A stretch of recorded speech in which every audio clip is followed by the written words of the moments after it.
আসসালামু আলাইকুম সুপ্রিয় ফেসবুক ফ্রেন্ডস এবং ফলোয়ার।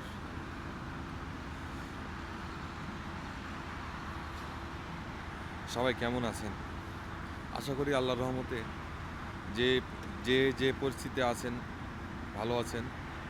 সবাই আল্লাহর কাছে শুকরিয়া আদায় করি। আলহামদুলিল্লাহ, আল্লাহ আমাকেও ভালো রেখেছে।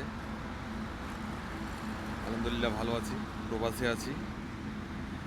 আমি বর্তমানে সৌদি আরবে কর্মরত আছি প্রায় 2.5 বছরের উপরে।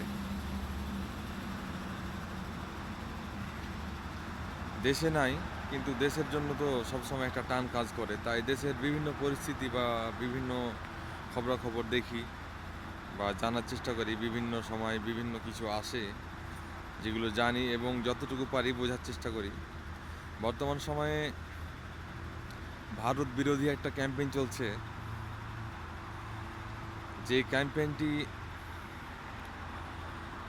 কী জন্য চলছে বা কী জন্য আমাদের ভারতীয় পণ্য বয়কট করা এবং পণ্য বয়কটের মাধ্যমে ভারতকে একটা মেসেজ দেওয়া যে আপনারা যা করছেন তা ঠিক নয়। আপনারা বাংলাদেশিদের সাথে যে আচরণটা করে আসছেন, বিগত অনেক সময় ধরে করে আসছেন, সেটা আসলে ঠিক না। আর সবচেয়ে বড় কথা হলো, ভারত আমাদের বন্ধু না, এটা আমি মনে প্রাণে মানি। ভারত কেন আমাদের বন্ধু না, সে ব্যাখ্যাও অনেক দেওয়া যায়, অনেক ব্যাখ্যা দেওয়া যায় ভারত আমাদের বন্ধু না। বিষয়টা হলো, আমাদের ঈদের আগের দিন যত সম্ভব, যদি ভুল হয় ক্ষমা করবেন, সঠিক মনে নেই, সম্ভবত ঈদের আগের দিন বর্ডারে দেখলাম 2 রাখালকে তেড়ে গিয়ে বিএসএফে গুলি করছে। অ্যাকচুয়ালি মানুষ অপরাধ করতে পারে, তার শাস্তি আছে আইনের মাধ্যমে, তার সাজা হোক, তাকে জেল দেখ, সমস্যা নাই। শুধু এটাই না, বিগত দিনে অনেক বর্ডার কিলিং হয়েছে আমাদের বাংলাদেশ থেকে। এসবের কোনো প্রতিবাদ করা হয় না বললেই চলে। তো আমাদের এই যে নিরীহ মানুষগুলোকে বর্ডারে হত্যা করা হয়, কিন্তু আমরা কয়টা ওদের ওদের মানে ওদের মানুষকে আমরা কয়টা মেরেছি? কই? আমাদের বিডিআর বা বিজিবি কোন সময় তো তাদের গুলি করে না বা প্রতিবাদ করে না।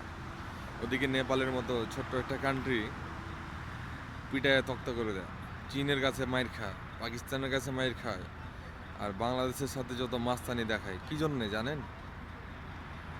আসলে সরাসরি এটা বলতে পারছি না, তো পরিবার দিয়ে বোঝাই। পরিবারের কর্তা যদি দুর্বল হয়, অনেক মানুষই সেই পরিবারের ওপরে আক্রমণ করার চেষ্টা করে, অনেক আপদ বিপদের সম্মুখীন হতে হয় সেই পরিবারকে। সেরকম আমাদের দেশ তো একটা পরিবার, আমাদের কর্তাও এখানে একটু দুর্বল, এই জন্যে আমাদের লাত খেতে হয়। তারপরে আমাদের নদীতে পানি দেওয়া হয় না, আমাদের নদীগুলো শুকিয়ে খাঁ খাঁ করছে। পদ্মা নদী শুকিয়ে যাচ্ছে, আশেপাশে ছোট অনেক নদী নালা আছে, অনেক বর্ডার এরিয়াতে তিস্তা আছে, এগুলোতে পানি না দেওয়ার কারণে শুকিয়ে যাচ্ছে। আবার দেখেন, ওদের ভারতের শারদীয় উৎসব হলে ওরা আমাদের কাছে ইলিশ মাছের দাবি করে, আর সরকার গাড়ির টনের টন ইলিশ মাছ পাঠিয়ে দেয়।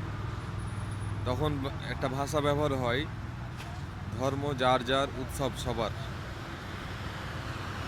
আসুন আমাদের কুরবানির ঈদে দেখুন, কুরবানির ঈদে কী করা হয়। আমাদের যে উৎসব, আমাদের বার্ষিক একটা ধর্মীয় উৎসব কুরবানি, সেই সময় আমরা গরু কিনতে পারি না। অনেক গরিব মানুষ আছে, মধ্যবিত্ত আছে, যারা নিম্ন আয়ের মানুষ আছে, যারা টাকার কারণে গরু কুরবানি দিতে পারে না। কারণ গরু বাংলাদেশে যে মানে পালন করা হয় যেভাবে, খরচ একটু বেশি, এই জন্যই বাজারেও গরুর দাম চড়া থাকে। সেখানে উৎসবের সময় ভারত যদি আমাদের গরু উপহার দিত, তাহলে না কথাটার ভিত্তি থাকতো যে ধর্ম যার যার, উৎসব সবার, তাদের কথা হিসাবে সেটা কার্যকর হতো। যে আমাদের উৎসবও আমাদের গরু উপহার দিচ্ছে, আমরা ওদের উৎসবে ওদের ইলিশ উপহার দিচ্ছি, তাহলে না একটা সামঞ্জস্যতা থাকে। কিন্তু আমরা দিয়েই যাব, ওরা খেয়েই যাবে, আমাদেরই মারবে, আমাদেরই গালি দিবে। আরে ভাই আর কত? জানি ভারতকে বয়কট করে, ভারতীয় পণ্য বর্জন করে আমরা চলতে পারবো না, কিন্তু একটা দুইটা তিনটা চারটা পাঁচটা এভাবে আস্তে আস্তে প্রত্যেকটা পণ্য আমরা বয়কট করা শুরু করব, এবং সেগুলো আমাদের দেশে মানে দেশে উৎপাদন শুরু হবে। আমরা দেশেগুলো ব্যবহার করার চেষ্টা করব।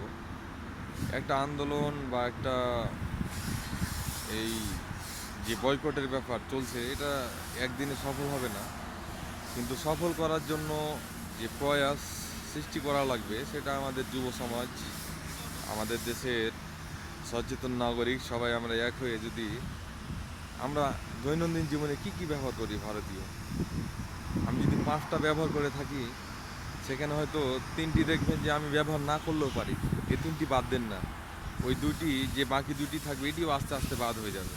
তো সকলের প্রতি আমার আহ্বান, আমরা যেহেতু অস্ত্র দিয়ে অ্যাটাক করতে পারবো না, আমরা যেহেতু চোখে চোখ রাঙিয়ে প্রতিবাদ করতে পারবো না, তো আমরা জনগণ একটা সিন্ডিকেট তৈরি করে আমরা এই পণ্য বয়কট করবো। জনগণের সিন্ডিকেটের কাছে ভারতীয় পণ্য হেরে যাবে, আমরা এটাই চাই।